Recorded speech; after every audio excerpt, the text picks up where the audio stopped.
Welcome to Booked, where two guys tell you about the books they're reading. I'm Rob Olson. And I'm Livia Snedden. Tonight we're going to be reviewing The Fearing, Book 1, Fire and Rain by John F.D. Taff. But first, let's talk about TikTok, because that's what Rob and I were doing right before we started this episode. Are we talking about that? No, not really. But Rob was explaining to me that TikTok is not exactly what I interpreted it to be, that there's more there than what it is. And he was showing me scary videos. So I want to get this done before it gets dark out, because now I'm starting to feel a little... Oh, after watching those scary videos. Are you getting the fearing? I might be getting a little bit of the fearing.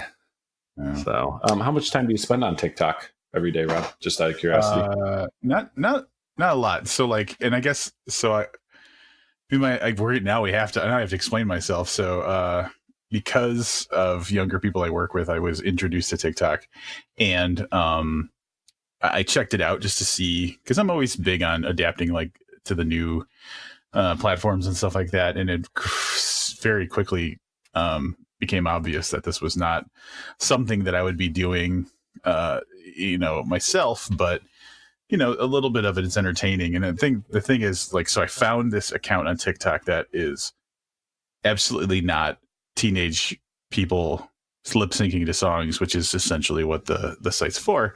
And it's this guy doing creepy videos in cemeteries, and I fell in love with it. But it's kind of like this conundrum of, do I have to continue slogging through all this other content to try and find the cool content like that or not? But you can subscribe to people and just look at their stuff, so that's kind of where I'm at. So not often. I just check to see if the people that I'm following have done anything interesting. This is the point where I wish that we had some kind of live polling system while people were listening so we could say, do you believe Rob about his use of TikTok? The other option is Rob's full of shit. Do you have any videos of your own on there? No, I have 0 videos. I'm following 5 people. Okay. And I just got notified that I'm being followed by someone, but I have no idea who it is. Mm-hmm. Well, it's not me. Not yet, at least. So, all right. Who's doing the bio, Rob? I'm not sure. All right. I got this bio. I copied it. I pasted it, and I can read it too. John F.D. Taff is a Bram Stoker Award-nominated author with more than 30 years of experience, 90-plus short stories, and 5 novels in print. His first fiction collection, Little Deaths, was named the best horror collection of 2012 by Horror Talk. Jack Ketchum called his novella collection, The End and All Beginnings, one of the best novella collections I've read. His new fiction... All right, this is a little bit dated because this is a 2018 thing. His new fiction collection, Little Black Spots, will be available from Grey Matter Press in the spring of 2018. Look for more of his work in anthologies such as Cutting Block Books, Single Slices, Gutted, Beautiful Horror Stories, The Beauty of Death, Shadows Over Main Street 2, and Behold, Oddities, Curiosities, and Undefinable Wonders. Taff lives in the wilds of Illinois with 3 pugs, 2 cats, and 1 long-suffering wife. This is a little bit dated because it doesn't mention this. Correct. This is going to be 1 of 4. I know we said book 1, so should probably clarify that there will be 4 books in this with a very short release window. So the next one is mid-August, so 6 weeks in between books, I'm guessing, for the whole thing. The synopsis probably serves as the synopsis for the entirety. So here it is. The Fearing begins with Book 1, Fire and Rain, where humanity faces a series of catastrophes spawned by a worldwide event that unleashes all of mankind's greatest fears. In the American high desert, vacationers returning from a road trip are thrust into a heart-stopping flight from death as they try to avoid a cataclysmic end. In rural Missouri, the lives of a group of high school students are destroyed after their small town is devastated, and they're forced to confront the end of everything they've ever known. And on the eastern seaboard, there's someone else, an enigmatic man who thrives on despair and embraces all fear, a man with his own dark and sinister goals, someone who wants to ensure humanity goes out with the biggest bang possible. Yeah, dude. I have some thoughts about this synopsis. Lay it on me. I think this synopsis, and I think what you said makes sense. It's a synopsis for the whole series of books as opposed to just this one.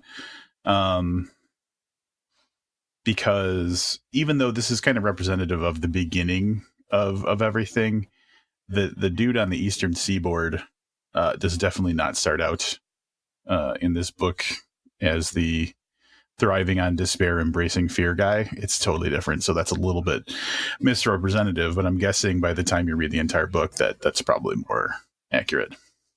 For sure. That's pretty much who we're going to start with. We're introduced to Adam Siegel. Siegel? Sure. Siegel.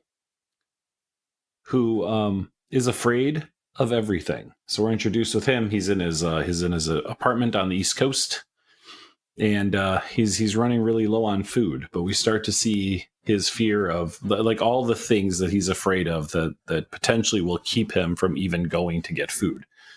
So he's functional in everyday life, and that he can go out, but he's afraid to. So we're kind of introduced to the fact that he's afraid of everything, probably including being afraid, I'm guessing, although I don't know that that's addressed specifically in the book. So I'll go a little further into his story. So he does make it out to a diner on the corner by his place. It's like the quickest, easiest way for him to get something to eat. And something very strange happens as he has a conversation with a waitress. It appears that Adam is able to bring out her worst fear and then cause her to act on it. Yeah. So the thing that I want to make note about as far as that goes is that it's obviously not something that he was aware of that he could do. And so this first kind of thing, and I don't know if we want to get into the details or the minutia of how this works, but it seems like at least this first time when it happens, when he touches or makes contact with her, I believe that's when he sees somehow inside of her that her biggest fear, what it is, and he just whispers something that encourages her, or talks to her and says something that encourages her to do the thing that she's afraid of. And then she seems pretty compelled to follow. So he very much didn't know this was a thing. And it takes more than just that for him to be convinced that there's something more to it. And then we move to the middle of the country, where we are introduced to some high school students. Sarah, who's a quiet, nearly reclusive girl, at least for a high school girl. And she is hanging out, doing her thing, kind of checking out the jock of the school who's playing basketball on the skin side of the basketball team. She's immediately picked on by Carly, who is your very stereotypical cheerleader, mean girl. Yeah. And as like not long after this whole interaction starts to go down, I'm assuming it's a tornado. Something crazy happens that like literally rips the roof off of the school as like there's an announcement, hey, everybody take cover. And then like within seconds, chaos ensues, and Sarah is kind of guarded and helped out by Kyle, the half naked dude she was ogling and getting made fun of for. And so, yeah, cataclysmic event. They wake up the next morning with the Carly girl, so it's the three of them, in like a little like duct or something near the school, like a little. I took it as like a little like sewer kind of hole thing or whatever. You know what I'm talking about? Mm-hmm.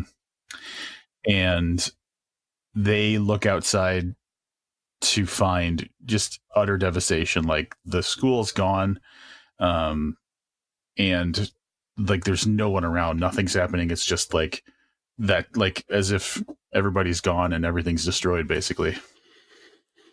And our third and final group are some older folks. They're on their way back from a trip on a chartered bus. So there's the bus driver, Rich, or Marcia and Glenn, who are, I don't know, you're like typical old white couple with a complaining wife and the husband that's kind of pretty much had it with her shit. And Charles and Wanda were an elderly black couple also on that bus. And they also encounter some inclement weather situation that they're trying to drive through. Yeah, that was interesting because they're driving this bus. I think it's from like the California desert kind of area to back to Arizona.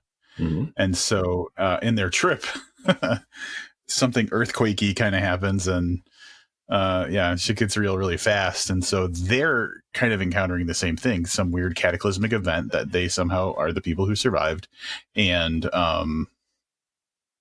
trying to figure out where to go from there. And so a quick note about the structure of the book. It's a shorter, because it's part one of the series. It's shorter. It's probably 110, 120 pages.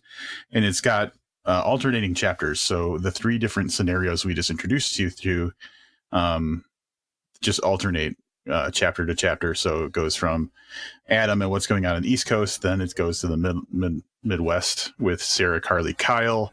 When that chapter ends, we go back to Rich, Marcia, Glenn, Charles, and Wanda. And it just kind of rotates through the chapters like that. From a story standpoint, that may be the shortest we've ever talked about anything. As Rob mentioned, as part one, and this coming in at 100, just over 100 pages, it's going to be a little tough not to move into territory where we spoil things. You want to mention one more character that does come up, and that's Jelnik. He's a cab driver that Adam has enlisted to help get him somewhere really kind of non-specific at this time. But it's very clear that Jelnik will be the, kind of like the Igor of this book, for lack of a better term. He's going to be the like lackey, I don't know. But you're just saying that because he's from Yugoslavia, right? I mean, well, that too. He's going to be the, for lack of a better term, like the human familiar. You know what I mean? Not to imply like a Renfield. Oh, there you go. Yeah, that type of kind of character. So, here's what I will say about this. This strikes me to be in the same category as books like Swan Song or Stephen King's The Stand, where you have your one bad guy, and then you've got, well, at least at this point, these two little groups of people, where this should shape up, I think, and I could be wrong here, there are 3 more books to go, in the, common people versus one evil entity type of story, which can be done very, very well and be very intriguing. So I'm interested to see where this goes. Yeah, and just to kind of talk about an overarching kind of theme throughout all 3 of the different plots that we were introduced to, fear does have some sort of presence in all of the stories throughout the book. At some point, a person's fear does have an impact or an importance to what's happening to all these 3 different groups, in not necessarily the same way for everybody. So the fearing, obviously being the title of the series, makes sense. It is very fear-based, and it's even mentioned in the synopsis. The other thing is just like cataclysmic, horrible, almost apocalyptic events is something that happen, at least in the storylines we know of, and I'm assuming that it sounds like it would be easy to imagine that it's a global thing, that like something's happening all over the world. Yeah, which makes for an interesting ability to tell some other stories too. Yeah. So it's interesting the way that this is laid out, because I was curious when we started reading this, knowing that it was book 1 of 4, whether this was going to be its own story that builds in a series, or whether it was just going to be part of a story. And this is definitely more Matrix 2 than Matrix 1, to to make a lame movie reference, because it is more of a start of a story than it is like a 3-part, 3-act structure kind of thing, without spoiling anything. Right. Yeah, it's incomplete.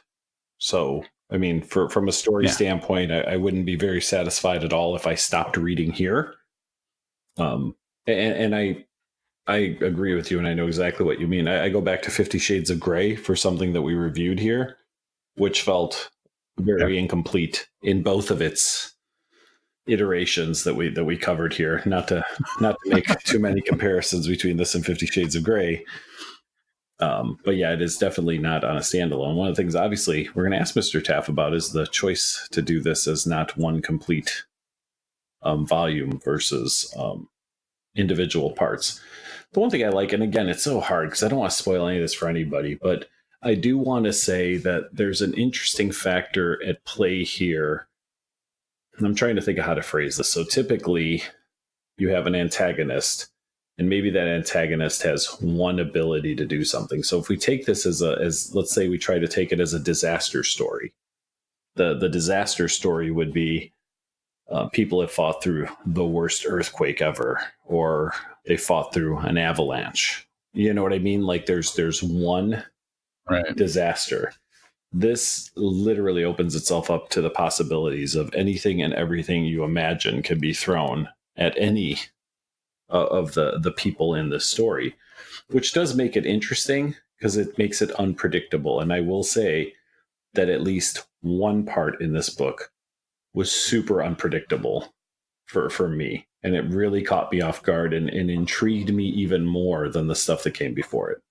It'd be interesting to hear what that is. Yeah. And here's what I'll say. Like if you, because we can't talk about plot too much, I'm just going to say how readable this is. I did this in one sitting. I just sat down and knocked the whole thing out. I think I took like a 20-minute break in between, like when I got halfway through, I just, flipped around online for like 20 minutes and then went right back to it and finished it. It's very digestible. So it's broken up into 10 chapters. So you're thinking about at the most 10 pages on average per chapter. So it's easy to get through. And Taff, man, I went back and listened to our review of The End and All Beginnings, which we talked with Josh Malerman about, and later had John on to talk to us about. And I didn't remember the stories before I listened to the episode, but as I listened to us explaining them, I was like, oh man, I remember that being so good. And I knew I had a good impression of the book, but as time goes on, blah, blah, blah. What I'm trying to say is very approachable, and he has no problem writing believable characters. So it's easy to get into the skin of these characters or see from their perspectives, because he pretty much effortlessly creates very relatable, believable characters. And I agree with everything Rob says. The part of this book that I liked was like its unpredictability. And I say that because we're faced with several different problems in this book. And not only do I feel like around every corner there can be something new and innovative, but I don't see where it's going. And in other books that I've read that were like this, I kind of get a feeling of where the book is headed. And I'm very rarely wrong. And that's not to diminish the story or anything, but, kind of the Stand, for those of you who have read it, you kind of get a pretty good idea of what's going to go down at the end. Probably, well, the Stand is like 800 pages. So I would say even 150 pages in, you've got a pretty good idea. I don't see where this one's going. And then I'm intrigued. By 150 pages into the Stand, has he finished introducing new characters yet? Well, yes, in the Stand, I think so. That has a cast.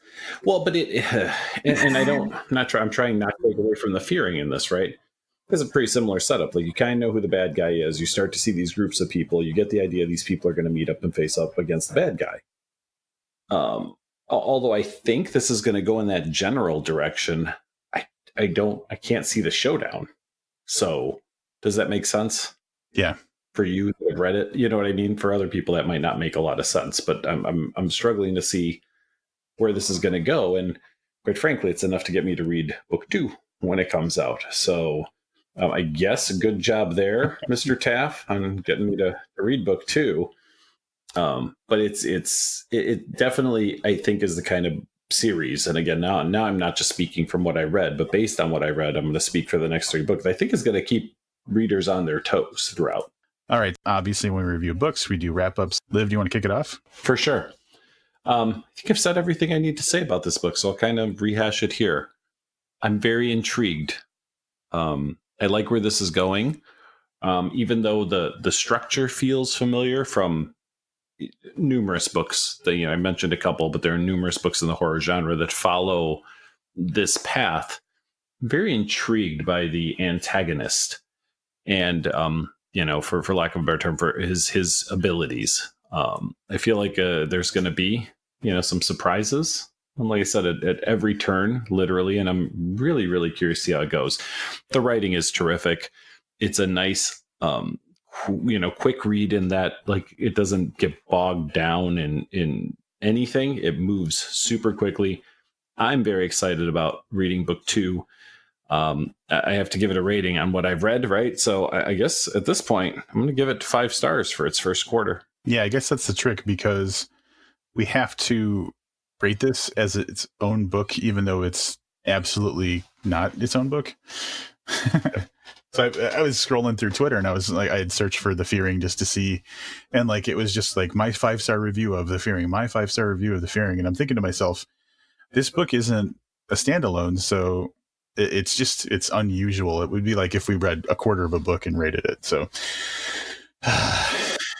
subject to later change, right? Right. Like I can always come back if I read the other 3, even if we don't do them on the podcast, come back and say, yeah, no, not so much. Maybe that would be like if we did all 4 parts, we then do a composite score on the whole thing. I don't know.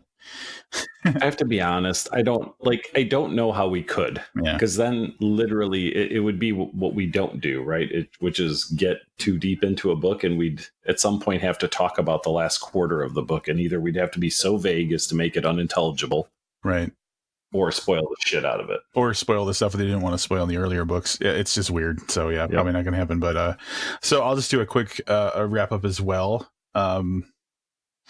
Honestly, I have 2 main impressions from reading this. The first impression is it's been far too long since we've read anything by John F.D. Taff, because it was very easy to get into this book. And he did a little bit of, I wouldn't call it world building, but like rule setting for what was going to happen in the upcoming books in a way that was very entertaining, easy to read, fast. And he writes people so well. He likes to put very believable, relatable people in really fucked up situations, and he just does it so effortlessly. I can't even, I just think about it as like, most people would struggle to pull off one of those things, and he's doing both very well. So it's just impressive to read his stuff. And I wish that we had time to just go back and read more of his catalog. That being said, it's kind of weird that this is book 1 of 4, and it's obviously part of a whole instead of its own individual thing. But for what I've read so far, it's like Livia said, it's 5 stars. All right. And before we wander off the topic of John, I want to go back to, I sent Livia some message because I went back and I re-listened to our review of The End and All Beginnings and our interview with John and Josh Malerman. And so we were talking about the 5 different stories in The End and All Beginnings. There was one story called Object Permanence, in which, I don't know if you remember this, Livius, but there was, you'll remember it when I tell you, but so it's a guy in a mental hospital, and somehow he discovers that if he forgets about someone, they cease to exist. Does that sound familiar?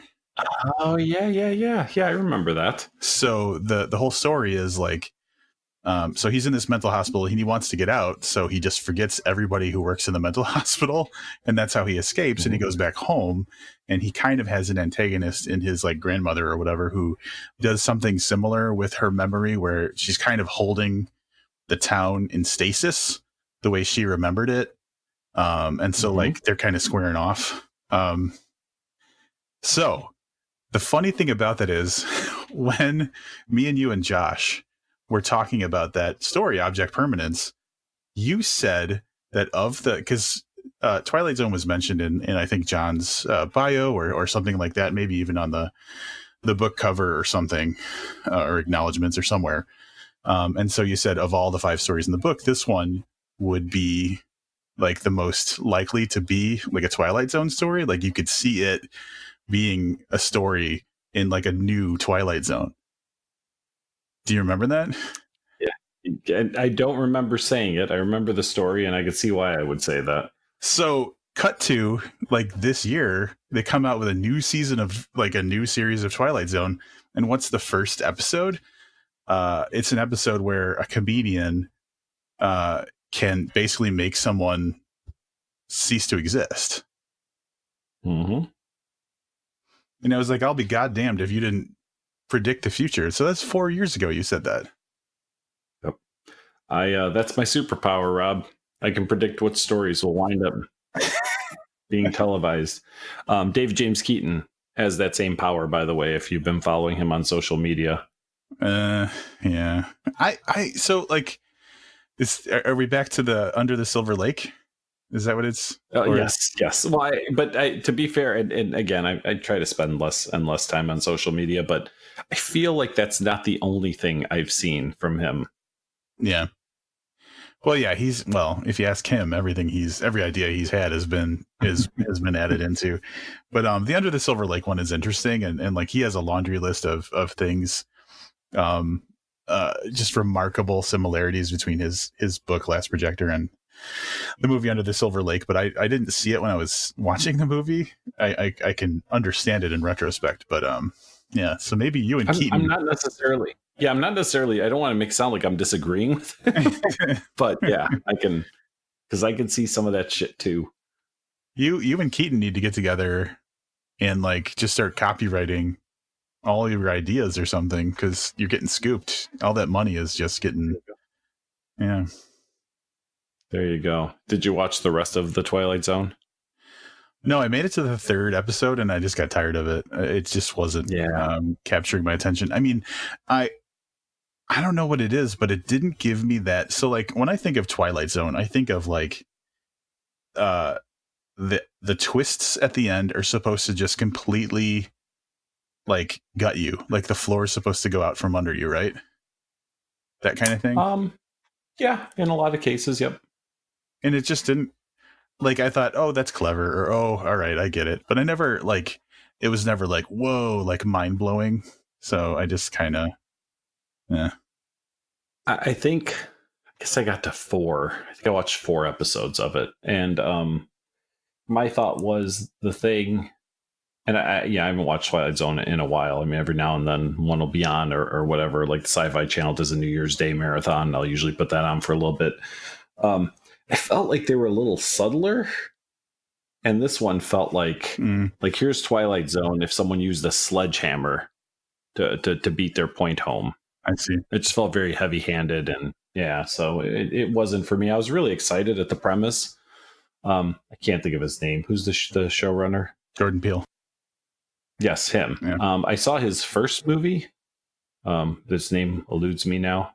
Get Out, yes, which I thought was okay. So I was like, all right, well, this guy's got some chops. Like he might be able to deliver. And I mean, overall, I don't think the reviews have been terribly favorable, or at least the people I've seen, like, on social media talk about it. It seemed like started off pretty high, and then I think a lot of people probably made it to the 5 episode mark before giving up on it. Yeah, that's too bad. Yeah, it just fell I think it's kind of, it just fell flat for me. It just was not, and maybe I was measuring it up against a standard that didn't exist or something in my mind, but yeah, it just didn't do it for me. So there you have it. You like that Black Mirror shit, don't you? No, that's the other thing. Oh, okay. I watched the first season, which was like 3 episodes, right? And not my thing at all. I've seen just like bits and pieces. Like I saw the first 2 episodes, then I saw like some weird Christmas special, then I watched that Bandersnatch. Then I think on like the following season, I watched 1 episode, and none of them were bad.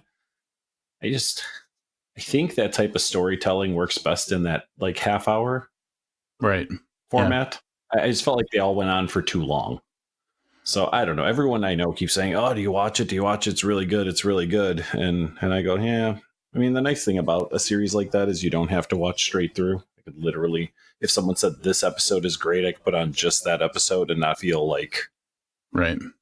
Like if you told me, no, just watch season 2, episode 3 of Hannibal without having watched any of the rest of it, probably, wouldn't be as easy to do. Kind of like short story collections. Yeah. Well, I was talking to somebody about Tremblay's collection, and I said, look, if you don't want to read the whole thing, tell me, and I'll give you 4 or 5 that you definitely need to read, and someone can do that with a Twilight Zone or Black Mirror. Yeah. I was thinking too, like, and I doubt this is the case, but like I might be dumb because I didn't realize that the words Black Mirror meant something specifically and it was you or someone else explained it was like screens, like the horror of technology. That makes sense. It was not me that explained that to you. I'm not smart enough to do that either. Somebody else figured that shit out. It was either you or your mirror in my life, John Gatwood. So, I don't know. Yeah, maybe it's just something I don't understand. I'm going to introduce a different topic, which is completely on a different subject. And I know that we just got done with a bunch of Taff stuff, but I need to get this. I need to throw this at someone before I forget about it. So, you know that there was a new season of the TV show Scream that came out, right? Yes, I do. All right. So I watched all 6 episodes the other night. They're like 45-minute episodes. Did you get a chance to watch it at all? No, I think I saw the first episode when it aired like 4 years ago or whatever, because it's been out for a while, okay, right? Yeah. Yes. Yeah. I didn't get any further in, but Jesse has me convinced that I need to watch it. So it's going on my list. So Scream itself has been a pretty decent TV show. I don't think we're going to get past season 3 because the seasons 1 and 2 aired on MTV. And then I think there was some sort of company bought another company in the production or something. And so it got shelved, and it ended up this 3rd season airing on, of all places, VH1. So, so 6 episodes, and it was like a 3-day event, and it just aired recently.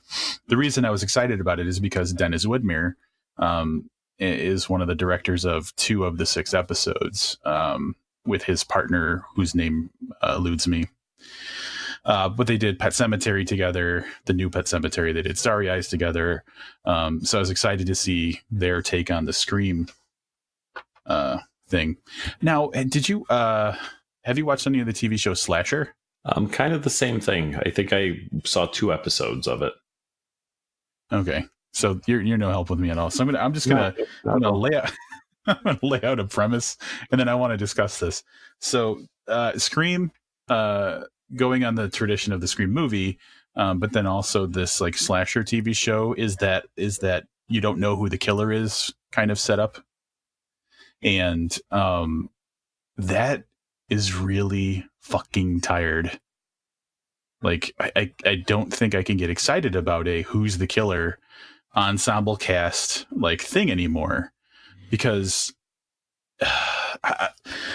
the thing I noticed with, especially with the show Slasher, the most recent season, I think season 3, you have to do so many twists in your storytelling, and especially when you don't have a consistent writer director team for the entire thing. Like every episode, there's some twist that's introduced that doesn't make sense with all of the previous story, but then you have to accept that that's reality, and it just becomes this weird like. You almost get like motion sick from all of like the plot twists and stuff. And I don't know. How do you feel about that? Like you don't know who the killer is type of story. I think you may have touched on why I didn't get very far into either one of those, although I am willing to give Scream a legit try. We just talked about it in a book, like you don't know where it's going, but we know that, if you're reading it, if you had the whole series of The Fearing in front of you, it's going to be 600 pages or whatever, right? You literally know that you've got 7 hours of reading or whatever, and you're going to be done with it, and you'll know everything, and it'll be finished. The problem with one of those is exactly that. In the back of my mind, it's like, how do they continue to keep you interested? Because it's got to be so much misdirection through the course of it that I don't know, like.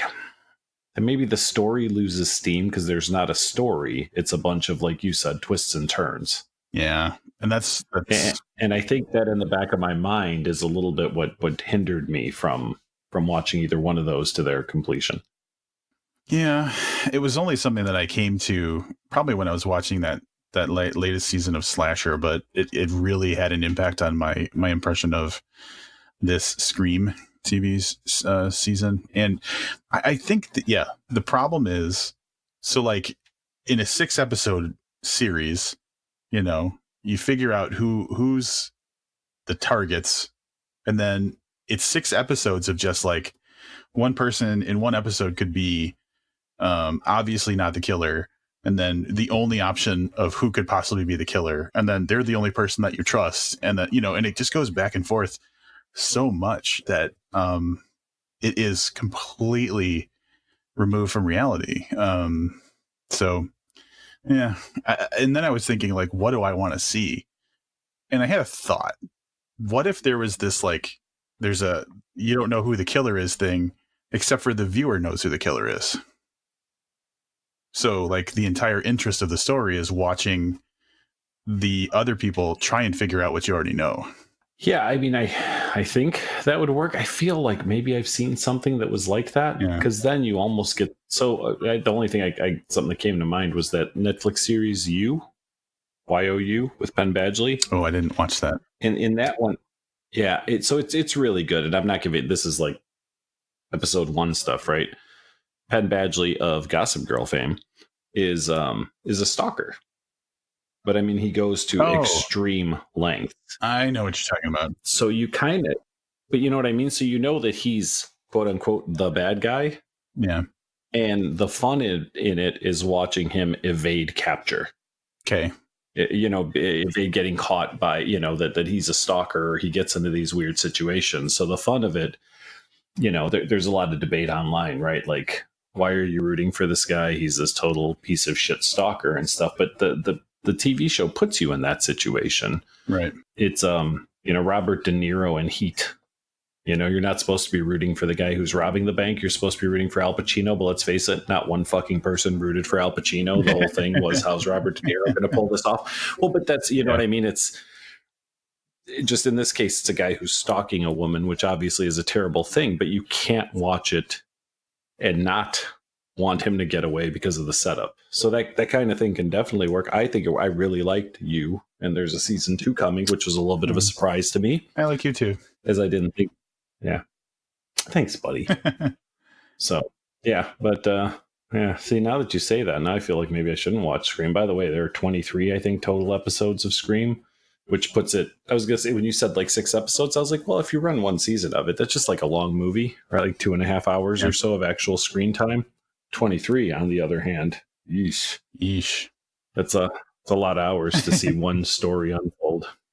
Yeah, and it's, well, the third season is entirely separate from the first and second season, so there's no characters that carry over. Oh, okay. And I think this season is actually called Resurrection or something like that. So it's like so the first 2 seasons don't even have the ghost face mask. It has a similar looking mask.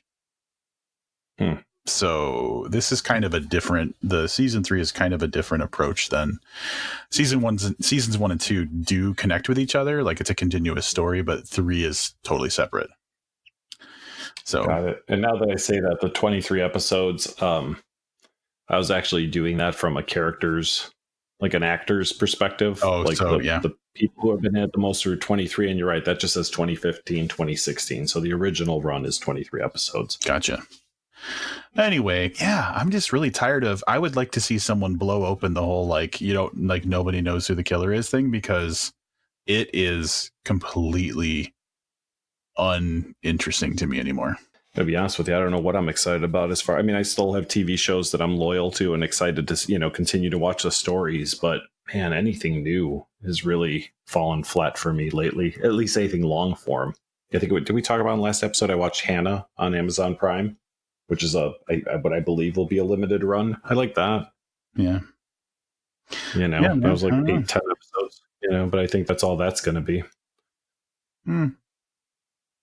We're just, maybe we're just running out of things to care about. Hey, here's what I will say. We're not going to be able to do a reaction to this because we're recording this. We're not even going to try to explain to you the math on how this episode is being recorded. But by the time you hear this, we will have seen the trailer, the full trailer for 3 from Hell. Ooh, yeah, that's which came out on Monday, the 15th. Very excited.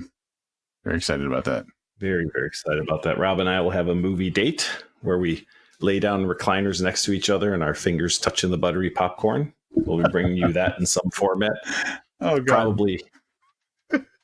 Probably a la the Fat and A podcast, probably from like Rob's car in a parking lot outside the movie theater. We've never tried that. Now would be the time. So yeah, let's commit to that right now. Thomas Joyce messaged me because he heard us talking about the movie yesterday, and I told him that I will get him an update. So not to expose too much of his personal business, but he just wanted to know like if it was an appropriate movie for a youngster to see.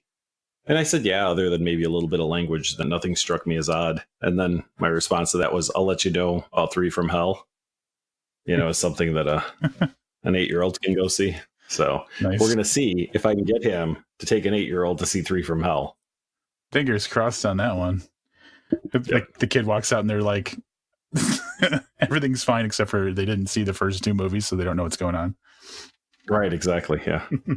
All right. Enough. We've wandered into, regardless of what people think, we're not actually a movie review podcast or a TV show review podcast, although we tried that for a little bit. After reviewing, I think 4 books in a row. No, it's not a record for us, but it feels like it. We're going to take a week off and give you an interlude next week because we're going to be reading Chuck Wendig's Wanderers, which my understanding is over 800 pages. So we need some extra time on that one. Yes. Very excited about that. Excited to have a little bit of a breather because I don't even, I guess I could look at the episode list, but I don't even think we've done an interlude lately, to be honest, because we had that prom. So correct. Last interlude we did was 2 months ago. So now I said we're taking the extra time to read this book. Are you still going to try and read it in 2 days? Are you just going to take like the extra time off? Okay. I was wondering. It was in the back of my mind actually earlier in the week. I was like, all right, so how do I structure out 800 pages? And I thought Rob's still going to wait till that Friday before we record. No, actually, I think that because we're reading a lot more this year, I've become much more structured with my reading and less kind of impulsive and last minute. So I'm actually kind of pacing things out. And since we're talking about it, I'm going to take this opportunity to do a key page update. The podcast so far this year, we have collectively reviewed books that add up to 6,684 pages. And this is our 19th review this year. So this next book is going to add like 15% to our word count. Is that almost 15%, right? Jesus. Yeah. So, so good. I mean, and so Livius is 512 pages ahead of me because I very wisely opted out of reviewing The Mister. Yep. Correct. Hey, that does bring up an interesting point. Maybe next year, if we just review like 800-page books to get 10,000 pages, we only have to do what, like 13, 12, 13? What's the math add up to? Yeah, like a dozen books would do it, I think. Yeah, we could just take a different approach and just read like 900-page books and only do like 11 of them. No, thanks. It was a good idea. All right. But I'm going to go with it. All right. Okay. All right. That's it. Thank you for tuning in to this episode where we reviewed The Fury. We'll be back next week with an interlude. Until then, I'm Olivia Snedden. And I'm Rob Olson. Keep reading.